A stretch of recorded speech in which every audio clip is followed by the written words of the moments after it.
오늘은 자동차 도어 쪽 썬팅 교환하는 걸 보여드릴 건데, 썬팅지 제거하고 붙이는 걸 안 해본 사람도 단 한 번만에 거의 완벽하게 하는 방법을 보여드리겠습니다. 오늘 작업에서 필요한 걸 준비해봤는데, 송곳이나 니퍼, 롱노즈, 트림 리무버 등 내장재 탈거를 위한 것들이고, 이런 것들은 다양하게 있으면 좋습니다.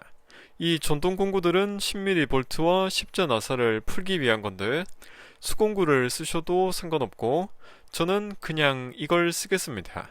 그리고 이런 트레이는 하나 있으면 좋은 게 작은 커버나 나사가 많이 나오기 때문에 바닥에 놔두는 것보다는 이렇게 보관해야 나중에 나사가 남지 않습니다.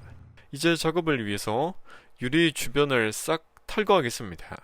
이 도어 트림 탈거하는 게 차종마다 약간씩 달라서 정비 지침서를 보는 게 좋습니다. 저는 약간 귀찮아서 안 보고 시작했는데, 사실 안 봐도 나사 숨겨두는 곳이 다 거기서 거기입니다. 특히 도어 캐치나 도어 포켓인데, 여기는 거의 무조건 나사가 숨겨져 있다고 볼 수 있습니다. 그렇게 나사 두 개를 풀었고, 사이드 미러 쪽 커버는 도어 트림 리무버를 써야 흠집을 최소화할 수 있습니다. 나사 같은 게 안 보이면 그냥 뺄 수 있단 겁니다. 송곳과 트레이가 필요한 이유가 이런 작은 플라스틱 커버가 있어서 그렇습니다. 이 차량은 이게 도어 트림의 마지막 나사입니다. 그리고 이 사이드 미러 커넥터를 뽑아주는데, 이건 옵션입니다. 유리 옆의 고무인 글래스런이 사이드 미러에 걸려서 저는 그냥 미리 제거하려고 합니다. 10mm 볼트와 나사, 커넥터만 제거하면 되니 어려울 것도 없습니다. 혹시 숨겨진 나사가 있는지 봐주시는 게 좋고, 도어 트림과 차체 사이 공간이 있습니다. 아마 이렇게 트림 리무버를 써서 고정 클립을 빼라고 만들어 둔 것 같습니다. 중간에 위를 보니 도어 캐치가 빠지려는데 여기부터 제거하고, 도어 트림 아래는 단순한 고정 클립이고 윗부분은 갈고리 같은 구조입니다. 도어 트림은 잠시 들고 있고, 유리 안쪽 웨더 스트립을 제거해서 도어 트림을 걸쳐 놓겠습니다. 이 웨더 스트립은 그냥 빠진다 보시면 되고, 이 도어 트림의 윗부분은 웨더 스트립에 갈고리처럼 걸리는 건데, 일단 여기에 걸어 두겠습니다. 그리고 윈도우 몰딩의 양끝을 고정해주는 나사도 미리 제거해 놓겠습니다. 숨어있는 녀석을 끌어올리는 쾌감이 있습니다. 다시 도어 트림을 살짝 들면서 유리 고정 볼트를 뺄 수 있는 구멍이 아래쪽에 있습니다. 이렇게 손으로 세게 당겨서 뺄 수 있는 고무 패킹으로 가려져 있습니다. 도어 트림은 다시 차체 쪽에 걸어놓고 운전석으로 가겠습니다. 이 브레이크를 밟지 않은 상태에서 스타트 버튼을 두 번만 눌러줍니다. 이 온 상태에서 이제 창문을 내릴 수 있는데, 당연히 도어 트림의 커넥터는 아직 뽑으면 안되고 고정 볼트가 이 구멍에 보이도록 최대한 맞춰줍니다. 이제 이 볼트 두 개를 제거하면 될 것 같지만, 볼트를 완전히 제거해야만 유리가 빠지는 게 있고, 단순히 볼트가 브라켓을 조였다 풀었다 해서 유리를 잡았다 놨다 하는 게 있습니다. 그런데 그게 뭔지 모르니 일단 볼트를 풀더라도 어느 정도만 살짝 풀어 놓겠습니다.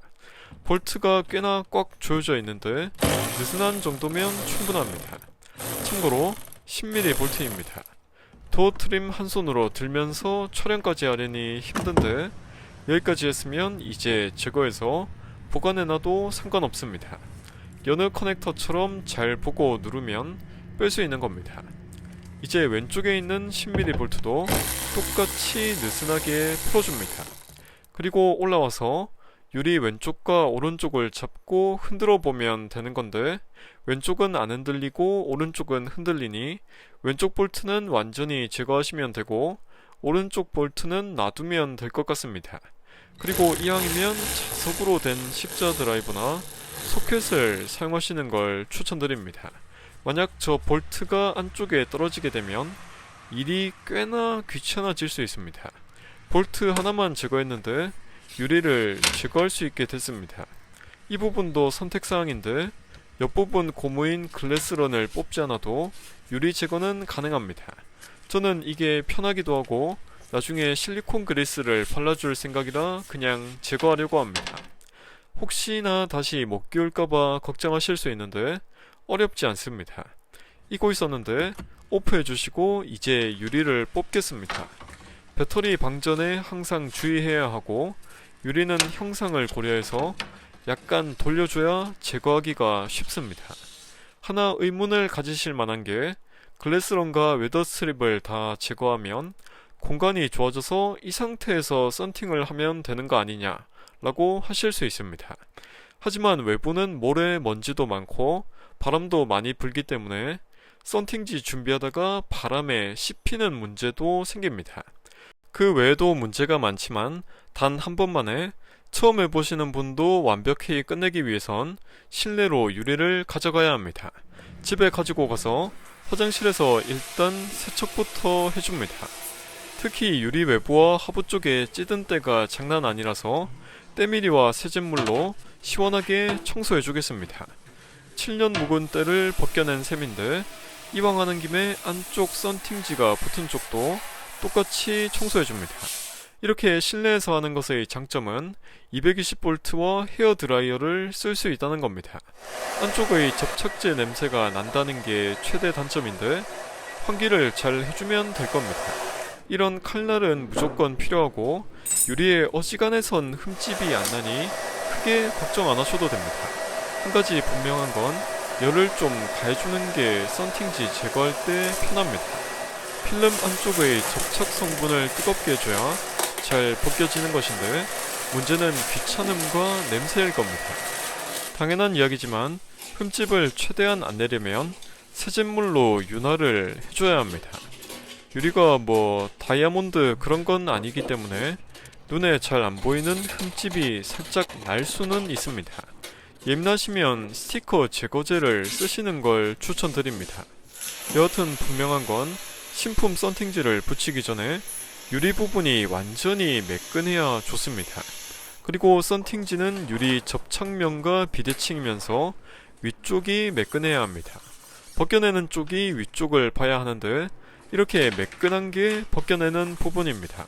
필름을 벗겨내기 전에 유리에 세jet물을 미리 뿌려놓고 필름은 손톱으로 충분히 벗길 수 있습니다. 바람 부는 외부가 아니기 때문에 천천히 느긋하게 하셔도 됩니다.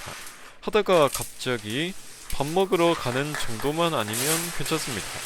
이게 작업대가 없어서 허리가 좀 아프단 게 단점입니다. 목욕탕에 쓰는 플라스틱 의자 혹은 미니 캠핑 의자가 있으면 참 좋습니다. 기준을 어디에 줘야 할지 제거하기 전에 보시는 게 좋은데 저는 유리 위쪽을 기준으로 줍니다. 양쪽은 글래스런이 들어가니 정해진 게 없고 위쪽에 살짝만 틈을 주면 됩니다. 그리고 세jet물 제거는 제거했던 필름을 써서 중앙부터 시작하겠습니다. 플라스틱 헤라는 썬팅지를 구입하면 사은품으로 주니 이걸로 충분합니다. 중앙에서 시작하는데 헤라를 비스듬히 해주면 썬팅지가 잘 펴지고 울지 않습니다. 이건 제가 생각하는 요령인 거고 더 좋은 방법도 많습니다. 그렇게 필름을 옆으로 이동시켜 가면서 힘줘서 세jet물을 밀어주면 끝입니다. 이렇게 울면 잘 밀어도 되고 처음부터 하셔도 상관없습니다. 썬팅지를 다시 벗겨내고 세jet물을 뿌려주면 되는 겁니다. 위치는 다시 잡을 필요가 없기 때문에 더 쉬워집니다. 바깥에서 했다면 이 시점에서 마침 바람도 딱 불고 욕하면서 끝나는 겁니다. 촬영하다가 좀 긴장했는데 다시 해서 완벽하게 했고 건조를 좀 시켜주겠습니다.